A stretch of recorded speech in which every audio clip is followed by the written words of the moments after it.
All right, folks, we're back for Artboard 4. So Artboard 4 here, we're going to go over brushing and pencil tools and then the lines tool, line segment tool. So we're going to start with these line segments. So I'm on Artboard 4. I definitely have saved my work. I got my business card. I got things happening here. Kind of played around with type as a shape. So what I'm going to do here is there's this tool right here is the line segment tool. Again, I'm in Essentials Classic. I'll reset Essentials Classic too so you can see exactly what we should be looking at. And I'm going to go to my layers. I want to be on layer 2, not on these locked layers. And we're going to basically recreate all of these shapes as closely as possible. These should all be exact. The swirl tool might give you something slightly different. But the goal is to understand how to use these tools and to understand how to use them in the exam. So I'm going to click and hold on the line segment tool and then pull out all of these tools. And then you can kind of tell which ones we're going to be using for which one here. So like I'm going to start with the line segment tool, and that's pretty easy. I'm going to use smart guides to just click and drag and let go. I made them a line segment. That's pretty easy. And the arc tool, same thing. I could create various styles of arcs, and then I am going to just recreate that thing. And it looks like it can't tell that I'm doing anything, right? Because I have no stroke and fill. So I am going to go to my selection tool, click and drag, so I've selected both of these, and then give them a black stroke. I can do that up here also. Change this to black. And now you can see the segments that I drew. Before they were just paths with no stroke or fill. Okay, and then these other two are pretty easy. The swirl one can be a little tough. So we're going to do the swirl one. So I grab the swirl tool, and when I click and drag, you can see that it's creating a swirl based on the previous ones that I was using. Now and these edits for all of these tools have to happen while I'm still holding, just like when you're doing the star tool. I cannot let go of my mouse, but if I use the up and down arrow keys, I can add or subtract more rings to this swirl. See, I'm just going up and down on the arrow keys. Another thing is if I hold the control key and I go sideways, and this is really sensitive, right? And I could change the way the swirl looks, like how close these lines are together. And the problem is if I go really wide like this and I let go of control, oops, let's delete that. Now when I press up and down arrow keys, it's not going to do anything because there's nowhere to add those rings. So I need to hold control again and kind of tighten these up a little bit. Not that much. Again, you got to be extra careful. That kind of looks like that over there, right? So then I'm going to let go of control and then press up and down on the arrow keys to add a bunch more rings. And that's going to be close enough for us, right? So I could just hold that down a little bit. And then now I'm finally going to let go of the mouse. So play around with that a little bit. Hold control, see how that works. And then try to recreate something similar to this. And then I'm going to grab my selection tool and slide it on over. And this is where I'm lining it up with the middle. And then I'm going to hold Shift to make sure this stays a circle. And then hold Alt to shrink it from the middle. And I'm just going to kind of align this as best as possible. And if I click off, you can see that would be good enough. That would be considered proficient. The other four would need to be pretty much exact. And so the grid, very similar. Like I'm going to click on the corner here, and then you can see it lined up perfectly, but like up and down is going to change how many rows there are. And I'm just pressing up or down until it lines up, right? And again, I haven't let go of the mouse. And left and right arrow keys are going to change how many columns there are. Then once I get it pretty much exact, then I let go of the mouse. Same thing for this circle here. So like if I click and drag, oops, let's use the circle grid tool, the polar grid. Now if I click from the middle, right? First thing I would hold Alt, that kind of lets me, and then Shift will line it up perfectly. But before I do that, so I let go of Alt and Shift. I still have the mouse though.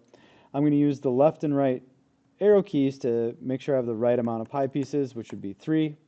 And then the up and down arrow keys can kind of try to match the number of rings. So up and down rings, left and right arrow. So now that I have the same right amount of rings and pie pieces here, I'm going to hold Alt and Shift and then try to match this perfectly. And that did a pretty good job. That I could have done a little bit better, but this would definitely be considered proficient, this level of like, this is exact, this is almost exact, and that's almost exact too. And if I needed to, like for the swirl or for this, I could just click on these shapes here and then like go to the edge and rotate them, right? If I needed to, but they were just lined up pretty good already. And that's the line segment tools, right? So I don't often use these. Normally, if I'm trying to make an arc, I would use the pen tool. I have used the swirl one in the past though. But usually it's the pen tool for these things. Okay, so next thing is a variation that we didn't go over earlier of the shape builder tool. So the shape builder tool, so like again, if I zoom in here on this here, I've got my overlapping shapes. I'm going to press V and I should be able to select them, right? You can see like all these overlapping shapes. The shape builder tool allows me to click on these areas and make them isolated shapes of their own, right? So I'm like changing the construction of these shapes, deleting them, adding them, combining them. This other tool that's inside of the shape builder tool toolbox is the live paint bucket tool. So this is very, very similar. This, if I use the live paint bucket tool, it doesn't create shapes, but it allows me to change the color. So right now I have a black fill. I'm going to change the color to green. And now like I could click on these little individual areas. So I did not create a shape out of that. I just changed the color of that area. Same here. This is not its own shape, but if I click there, I made it green. And like I could just change all these colors here. So this can be useful if you're making a large illustration and you need to colorize certain areas or different shapes. You could do this fairly quickly. Like if I wanted to, I could take my swatches panel and slide that down over here, right? And click on this shape. I want this one to be that, right? I've got this one here. And then maybe all these white areas, I want to be like a gradient or something, right? But that would be how you use the live paint bucket tool. It's kind of a variation of the shape builder tool, but doesn't make the shapes. And if I wanted to make these all into shapes now, I could, with these all selected, go to Object, Expand, or Expand Appearance, right? Okay, so that's the shape tool. Now we're going to go over some brushes. So the first thing you want to do is we're going to fill this area with a color, right? So that means I need to draw a rectangle. I'm going to go from corner to corner, and I wanted this to be a color, not a gradient. So for my swatches, I'm just going to click on, I'm just going to do blue, right? So now I have a blue artboard, and I'm going to use a white stroke here. So I have blue and white. Now what we're going to go over is the brush tool, the blob brush tool, and then also the pencil tool, which is under the shaper tool. It's the pencil tool there. So the brush tool, this is really cool because if I am using pressure-sensitive stylus, I can paint, right? And then the harder I press, the thicker the stroke is going to be. And I have, right now I'm using this brush here. I'm going to just go back to a standard brush. I'm going to press V to select that and then delete that. And later on I could get fancy with these brushes, but I'm just going to start again with the brush tool and just a basic brush, right? And you can see, like, if I press V and I select that, you could see that this is, let me zoom in a little. What the paintbrush tool does is creates a path. So if I was going to make a logo and I needed to be precise, I would use the pen tool. If I was doing an illustration, I would probably use the brush tool or maybe even the pencil tool. So the brush tool creates a path. If I wanted this to be a shape, I could go to Object, Expand, Appearance, and you can see how that's different now. There's not a line in the middle. This is an actual shape, right? Whereas this is a line in the middle. I just undid that, Control Z. This is just a path, and I could change the stroke on this path, right? Or I could change it to a different kind of brush, like this brush here. Now, the pencil tool is basically the brush tool, except it's not pressure sensitive, a lot less options. So like a simplified version of the brush tool. So the brush tool is for adding, like if I could use a variety of the brushes in here, remember we went over those, like I could change this to bristle brushes and things, I could get weird with it. Where the pencil tool is for sketching, so like if I'm using a stylus, I could just quick little drawings, right? I can't really, it's not pressure sensitive. I could still go in and treat it like a normal path and add different strokes, but it comes in as just like quick sketching. That's the pencil tool. So the brush tool has more options than the pencil tool, but they both draw paths. Now under the brush tool is this blob brush tool. So this tool, you can see it has a very big brush. I could, just like Photoshop, I could use the brackets to shrink down the brush size. And what the blob brush does is it paints shape. So you can see, like, if I go in and I select what I just made, it's already a shape. Whereas like these other tools paint in brushes. And I'm going to select all of them. No, I'm not. I'm going to select this, and I'm going to give it a different color. And then I'm going to select these here and give that stroke a different color too. We're going to give it also yellow. And I'll leave that one, we're just going to delete. Okay, so I have these different things here.